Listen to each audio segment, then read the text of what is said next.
I have a theory that the song Albuquerque is nothing more than a man's dying fantasy. He's locked in his basement and forced to nothing but circle to the age of 26. I think he must have access to no television and or radio to keep him entertained and not to be complacent. But when he finally gets the idea to escape, it is pretty convenient that the very next day a local radio said he had this contest to save rent he has an hour room homeless and never demo his spots. I'm torn if this is real or not with the rest of my theory. My first thought was false based on the fact that it's kind of ridiculous and very inconvenient, but I'm feeling leaning towards true for reasons I'll describe later. Anyway, of course he wins and sends off in his journey. This is the part where definitely all becomes offense. How would he get on he once had been able to for 20 plus years? Plus, once we get to the plane, it really ramps up and starts a couple of recurring themes. The first theme is Al does not ever get to taste any food in the entire song. There's always different reasons, but I believe the real reason to be because he has no clue what it tastes like. He's only eaten sauerkraut his entire life. There's also the fact that it's made out of dirty Peter the sound of peanuts. The real current theme is his life becomes a movie where the protagonist, Hale, has the same apples and plot numbers genuine. Throughout the airplane it is burnt down and wait to the next to a hillside, the plane exploded and giant fireball and everybody died. Except for me. The reason why he didn't die?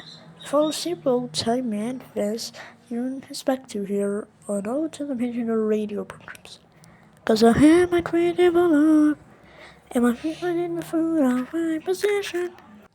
Next, we get to the hotel that he calls world famous Albuquerque Holiday Inn.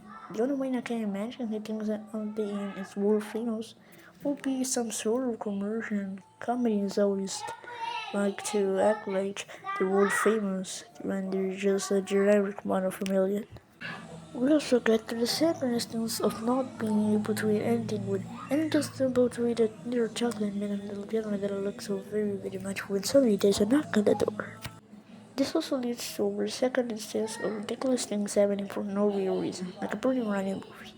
Someone bursts into his room and they find and knock the phone off the hook, or hears a familiar voice. This is why earlier I think that the radio contest was real. The familiar voice he hears is the automated message of if you're not to make a call, please hang up and try again. If you need help, think on your operator. Almost like when you try to call into the radio station, he could actually call anyone and only count the message due to his monitor, making sure he can really call anyone, or due to the fact that he has no clue how to actually place a phone call. Then we reach the third instance of not being able to eat and a third instance of ridiculous movie plot.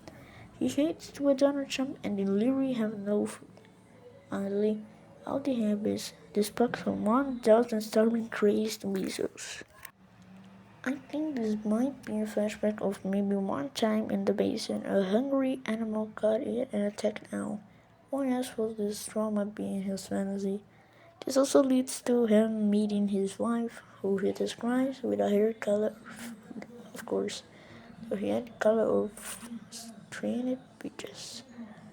And then proceeds to call the world their burrito. I'll lean into the fact this poor guy just wanted to eat something else. The names here are also interesting. Her name is Zelda, like a certain popular video game franchise, and one of the characters are named Superfly, which would be a name he saw in an old television program. The other kid, Nathaniel, could easily be our protagonist's middle name or a name he's heard on the radio or TV. The next huge chunk of the song is really just showcasing him having an absolute morbid sense of humor with and Marty and just rolls his eyes and goes, no, but the cut of my arms are like when a chainsaw. So I did. But just to be funny, I took a big bite of his chocolate vein and he's yelling and screaming and pleading all over and I'm like, hey, come on, let's get it. I imagine someone locked their entire life but have a pretty bad sense of humor. So thought I throw this into the series as well. Finally, we reach the end of his life, where he can no longer think of anything else, nor even spell the place that he loves so very much. But leaves us with one last thing, how he might have felt his life has gone. And by the way, if one day you happen to wake up and find yourself in an accidental country, for loading yourself down and racked with the pain and isolation of your pitiful maiden as the 60s. And this is contain a small bit of scorpion and know that somewhere out there in this crazy old mix-up universe of ours, there is still a little place called Albuquerque. Also, yes, I'm not crazy and over athletic.